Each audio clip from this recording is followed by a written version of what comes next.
할렐루야. 오늘 성경 통독 제54일째입니다. 오늘은 신명기 13장에서 16장까지 살펴보도록 하겠습니다. 신명기 5장부터는 계속 길게 모세의 두 번째 설교가 계속 진행되고 있습니다. 그 중에서도 오늘 내용은 특별히 의식법에 대한 그런 내용이 주를 이루고 있습니다. 의식법이라는 것은 성전의 그런 제도, 또 제사와 관련되고 절기와 관련된 그런 내용들이 많은 것인데, 이런 것들을 볼 때마다 우리는 더 예수님의 은혜에 감사합니다. 예수님을 통해서 구원의 역사가 풍성하게 우리 가운데 이루어졌습니다. 이런 마음을 보면서 더 율법의 내용들을 잘 살펴보면 좋겠습니다. 13장에 보면 하나님께서는 꿈이나 점을 치면서 미혹하는 그런 사람이 있으면 죽여라, 그렇게 이야기를 합니다. 9절에서는 다른 신을 섬기는 그런 사람이 있으면 또 그것도 죽여라, 이렇게 이야기를 하고 있죠. 12절에서 보면 한 성읍이 자꾸 다른 신을 섬기고 있다.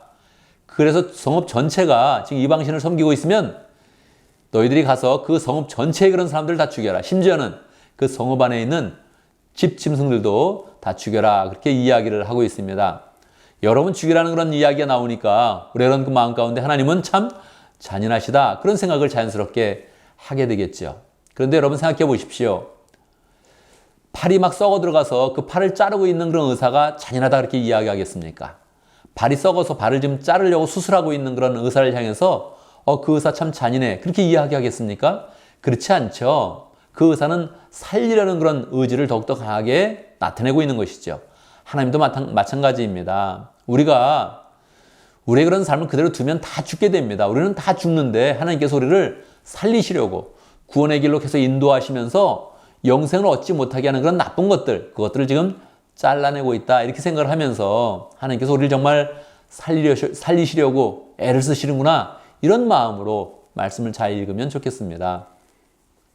14장에 보면 정한 짐승과 또 부정한 짐승에 대해서 자세히 이야기를 하고 있습니다.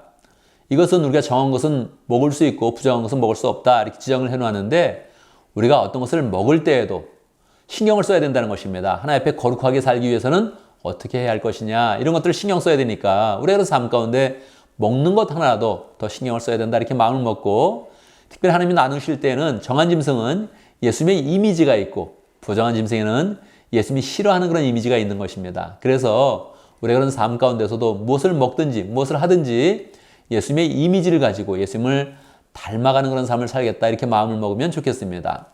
이 12절에 보면 11조를 내라, 그런 얘기가 나와 있습니다. 우리 그런 삶 가운데 다시 마음을 먹고, 그래 내가 11조를 꼭 해야지, 이렇게 마음을 먹으면 좋겠습니다.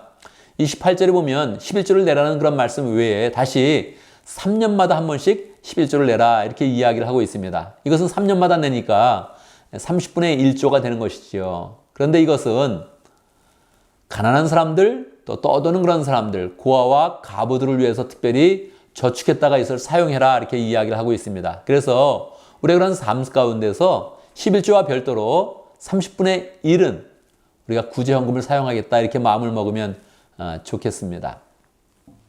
하나님께서는 계속 우리의 그런 삶 가운데 계속 많이 베풀어라, 이렇게 이야기를 하는데, 그때마다 하나님께서는 더 많은 것으로 축복해 주시겠다, 이렇게 약속을 하시면서 계속 우리에게 담대하게 11조도 하고 30분의 1조도 하고 하나님의 은혜를 나눠라, 이렇게 이야기하고 있습니다.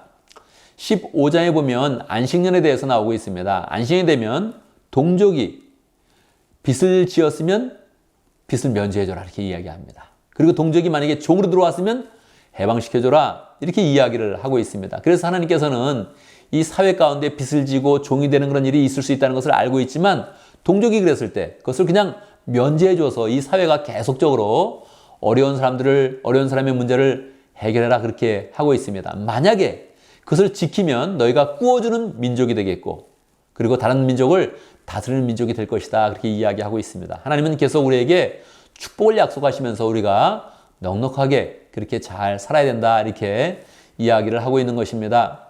하나님께서는 또 처음 난 것은 하나님께 바쳐라, 이런 말씀도 그렇게 하고 있습니다. 짐승도 처음 난 것은 하나님께 바쳐야 되고, 처음 난 것은 자꾸 하나님께 바쳐라, 이렇게 말씀을 하고 있죠. 왜 그렇습니까? 이집트에서 종살이 되었을 때 유월절을 통해서 구원받은 것을 기억하라는 것입니다. 하나님은 계속 그들이 구원을 기억하면서 하나님께 감사하고 또 하나님께 축복받는 그런 삶으로 나가기를 기대하시는 것입니다. 16장에 보면 여러 가지 또 절기가 나와 있죠. 6월절 1월 14일이라 그랬죠. 그러고 나서 다시 또 일주일을 무교병을 먹으면서 무교절을 지내게 되어 있습니다. 계속 하나님은 구원을 그들이 풍성한 가운데 기억하기를 원하고, 그 다음에 다시 또 77절, 초막절 이어서 계속 절기에 대해서 이야기를 합니다. 16절에 재미있는 그런 구절이 나오는데 너희들은 빈손으로 주님을 뵈러 가면 안 된다. 그렇게 이야기합니다. 빈손으로 나오지 말아라. 그렇게 말씀하시는 것입니다. 받은 복에 따라서 예물을 가지고 나와야 된다. 강력하게 말씀하십니다. 그러니까 하나님은 축복도 내가 확실히 해주겠다. 너희들은 예물을 가지고 나와라. 다시 내가 너희를 축복하겠다. 이런 말씀을 반복적으로 하고 있는 것입니다. 그래서 우리는 늘 하나님의 은혜 가운데 거하며 하나님의 축복을 받고 또 하나님께 드리고 베풀고 그러면서 다시 하나님께 축복받는 그런 삶으로 나가야겠습니다.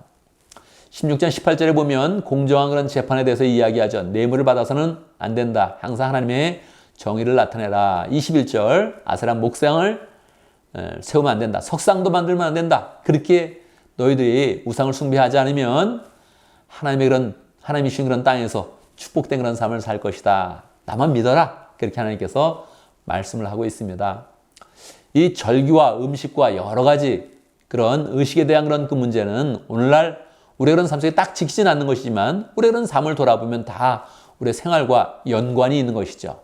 그것을 또 우리는 예수 그리스도 안에서 더 감사하면 예수님 때문에 우리가 필요한 일은 하지 않지만 예수님에 대한 사랑은 계속 뜨겁게 보이겠습니다. 이런 마음을 가지고 성경을 읽어가면 좋겠습니다. 감사합니다.